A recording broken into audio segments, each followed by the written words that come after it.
नमस्कार दोस्तों, मैं एस्ट्रोलॉजर श्याम गुप्ता ज्योतिष की यात्रा चैनल में आप सभी का स्वागत करता हूं दोस्तों।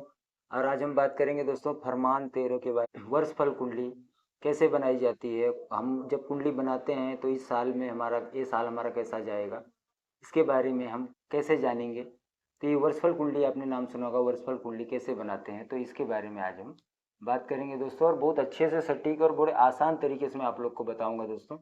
और आप वर्षफल कुंडलियाँ बनाना सीख जाएंगे और उसके उसके बारे में भी बहुत सारी जानकारी मैं आपको दूंगा। तो आप चलिए आप लोग देखिए ध्यान से कि वर्षफल कुंडली कैसे बनाते हैं। फरमान 13 लाल किताब का होता है दोस्तों। इसमें बहुत सारी चीज़ें बताई गई हैं, बहुत सारी बातें बताई गई हैं। दिया हुआ वर्षफल है, महीने का है, तो उसमें बताया रोजाना की हालत के लिए, घंटे मिनट की कुंडली बनाने के लिए बहुत सारी चीज़ें बताई गई हैं।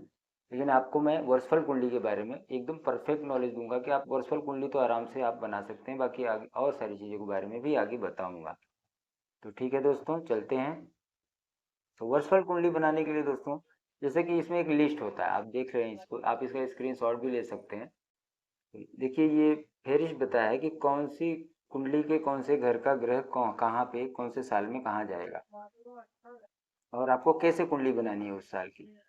तो आप देखिए दोस्तों, इसमें बताया ये जो साइड में ये जो 1 2 3 4 आप देख रहे हैं, ये साल हैं, ये उम्र के साल हैं। जातक कितनी उम्र का है, यहाँ उम्र लिखा है तो कितने उम्र का है, तो इसको समझिए। और ये खाने हैं, पहला खाना, दूसरा खाना, तीसरा खाना, मतलब भाव जिसको आप बोलते हैं, वो भाव है।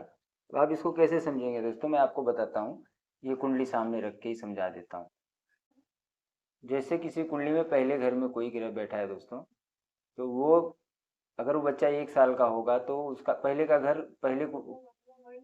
घर का ग्रह जो है पहले घर में ही जाएगा, आप लिखेंगे। जब आप कुंडली, जैसे कि मैं यहाँ बता रहा हूँ, तो पहले घर का ग्रह कहाँ है। अगर यहाँ कुंडली में ग्रह बैठा है, आप देखिए यहाँ पे अगर कुंडली में ग्रह बैठा है, और यहाँ भी देखिए, वो पहले घर में ही रहेगा। और दूसरे घर में जो ग्रह बैठा होगा दोस्तों, दूसरे घर में जो ग्रह बैठा होगा, मान लो यहाँ किसी का ग्रह नहीं होगा तो कोई बात नहीं, दूसरे घर में कोई ग्रह बैठा होगा तो वो कहाँ जाएगा दोस्तों, 9वें घर में। कहाँ लिखेगा, लिखेंगे हम यहाँ 9वें घर में लिखेंगे, पहले साल की कुंडली बनाते समय यहाँ लिखेंगे। और तीसरे घर का ग्रह कहाँ जाएगा दोस्तों, 10वें घर में। देखिए जब उस बच्चे की पहले साल की कुंडली बनाएंगे, ऐसे समझिए, तो हम उसको कहाँ लिखेंगे, यहाँ पे 10वें घर में। वो जो ग्रह उसकी कुंडली में, लग्न कुंडली में, बर्थ चार्ट में जो तीसरे घर में लिखा होगा, उसको हम कहाँ लिखेंगे, 10वें घर में। और चौथे घर में जो ग्रह बैठा होगा, तो चौथे घर में कोई ग्रह बैठा है दोस्तों, ये फोर्थ हाउस में अगर कोई ग्रह बैठा है, तो उसको हम कहाँ लिखेंगे, वर्षफल कुंडली पहले साल की बनाते समय उसको हम लिखेंगे कि फोर्थ हाउस के ग्रह को हम कहाँ लिखेंगे, थर्ड हाउस में। तो यहाँ थर्ड हाउस में यहाँ पे हम उसको लिखेंगे। इस प्रकार से वर्षफल कुंडली बनाते हम चले जाएंगे। और 5वें घर का ग्रह 5वें में ही रहेगा, तो 5वें में कोई ग्रह लिखा है यहाँ पे दोस्तों, तो 5वें में ही रहेगा, वो कहीं नहीं जाएगा। और 6वें में कोई ग्रह बैठा होगा तो वो कहाँ जाएगा, दूसरे घर में जाएगा। तो 6वें में मान लो यहाँ कोई ग्रह बैठा है, तो उसको हम उस साल कहाँ लिखेंगे, दूसरे घर में लिखेंगे। और 7वें घर का ग्रह कहाँ बैठेगा दोस्तों, 7वें में कोई ग्रह बैठा हो, मान लो यहाँ कुंडली में 7वें में कोई जातक कुंडली में, जिसका नहीं बैठा तो कोई बात नहीं, तो 7वें में बैठा ग्रह कहाँ जाएगा, 11वें घर में। 11वें यहाँ लिखेंगे हम, 11th हाउस में यहाँ पे।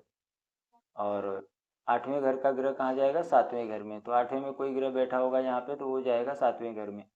तो ऐसे ही हर साल का होता है दोस्तों, कि मतलब जैसे कि किसी का आप पकड़ लो कि 14वें वर्ष का कुंडली बनाना है, तो अभी समझिए पहले घर में जो ग्रह बैठा होगा, पहले घर में जो ग्रह बैठा होगा, तो 14वें साल में वो कहाँ जाएगा, चौथे घर में जाएगा। तो मान लो यहाँ आपकी लग्न कुंडली में यहाँ पे पहले घर में कोई ग्रह लिखा है, तो 14वें साल की वर्षफल कुंडली जब बनाएंगे तो आप उसको कहाँ लिखेंगे, चौथे घर में, फोर्थ हाउस में।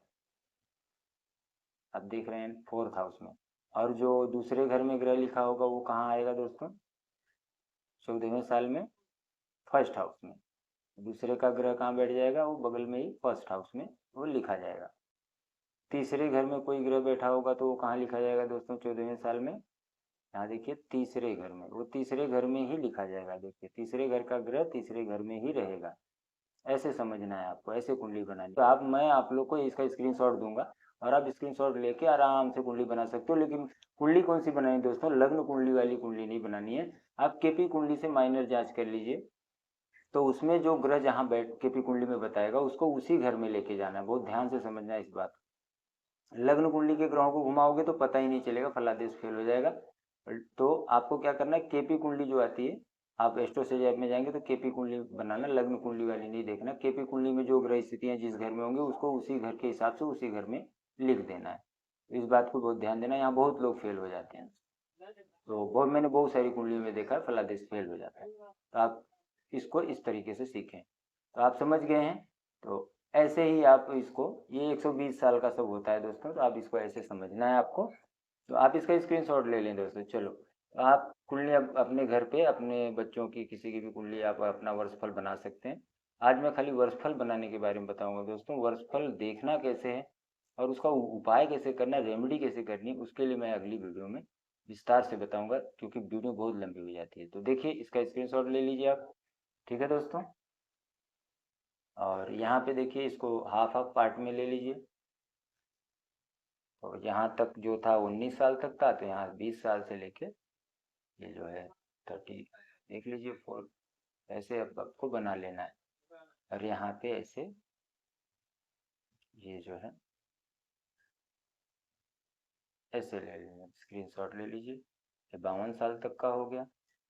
और यहाँ पे आप, और लाल किताब जिसके पास है तो उनका कोई बात नहीं है, लेकिन आप जो है जो नए सीख रहे हैं, जो समझना चाहते हैं, उनके लिए है। घर बैठे आप सीख सकते हैं लाल किताब ज्योतिष। अब इसका स्क्रीनशॉट ले लीजिए। ये जो है आपका 53 साल से लेकर 72 तक हो गया। और 72 से लेके आप यहाँ पे ले लीजिए इसको इतना। तो बहुत अच्छी तरीके से आप वर्षफल कुंडली, कौन से ग्रह, कौन से घर का ग्रह कौन से साल में किस घर में जाएगा, उसको जो वहाँ नंबर लिखे हैं उसी घर में उसको बिठा देना, उसी घर में उसको लिख देना है, और वो वर्षफल कुंडली बन जाएगी। देखना मैं अगली वीडियो में बताऊंगा दोस्तों। ठीक है, आप लोग देख लीजिए बहुत अच्छी तरीके से। छोटे छोटे मैं वीडियो इसलिए बनाता हूँ कि कोई बोर ना हो और आराम से कुंडलियाँ देखना वो सीख जाए। स्क्रीनशॉट ले लीजिए दोस्तों। घर बैठे आराम से कुंडली देखना सीखे, ज़्यादा बोर भी ना हो, ज़्यादा उनका टाइम भी वेस्ट ना हो, क्योंकि आज के समय में किसी के पास टाइम नहीं है। बड़ी आसानी से आप कुंडलियाँ देखना सीख जाएंगे। तो 120 साल का होता है दोस्तों, इसका स्क्रीनशॉट ले लीजिए। तो कौन से घर का ग्रह कहाँ जाता है उसको जो नंबर लिखे हैं उसी घर में लिख देना, वर्षफल कुंडली बन जाएगी। केपी कुंडली वाली जो है एकदम जो चलित कुंडली होती है, जो भाव चलित कुंडली होती है, जो क्लियर एकदम ग्रह डिग्रियों को बरोबर, लग्न की डिग्रियों और ग्रहों की डिग्रियों को एकदम कैलकुलेट करके जो है परफेक्ट उसी घर में बताता है, वही कुंडली सही होती है दोस्तों। नहीं तो फलादेश फेल हो जाता है। आप इस बात का ध्यान दें। और मैंने आपको बता दिया, आपने स्क्रीनशॉट ले लिया होगा दोस्तों। तो अगली वीडियो में मैं आपको बहुत सारी बातें जो हैं बताऊंगा कि वर्षफल कुंडली को कितने सटीकता से आप देख सकते हैं और कैसे उसका उपाय कर सकते हैं दोस्तों। ये फरमान 13 था दोस्तों। तो इसमें बहुत सारी चीज़ें हैं, घंटा, मिनट, महीने की कुंडली, और ग्रहों को उसका फल कब कैसे होता है, कब उसका फल मिलता है, जैसे कि इसमें वैशाख, जेठ, आषाढ़, सावन, भादो बताया। ये सारी बातें बहुत विस्तार में मैं अगली वीडियो में बताऊंगा, छोटी छोटी वीडियो में बताऊंगा दोस्तों, जिससे आप आसानी से वर्षफल देखना सीखेंगे। आप पहले आप अपनी कुंडलियों का वर्षफल कुंडली बनाना सीखिए, वर्षफल कुंडली बनाना सीखिए। महीने का और वो घंटे का तो बाद में बताएं। तो ठीक है दोस्तों, चलिए मिलते हैं अगली वीडियो में। धन्यवाद। चैनल को लाइक करिए, सब्सक्राइब करिए, अगर सब्सक्राइब नहीं किया है तो कर लीजिए, बेल आइकन दबा दीजिए, जिससे कि मेरी आने वाली वीडियो का नोटिफिकेशन आप लोग को मिल जाएगा। और आप घर बैठे आसानी से लाल किताब ज्योतिष सीख सकते हैं। बहुत ज़्यादा कैलकुलेशन में नहीं जाना है दोस्तों, बड़े आसानी से। तो ठीक है दोस्तों, मिलते हैं अगली वीडियो में। धन्यवाद।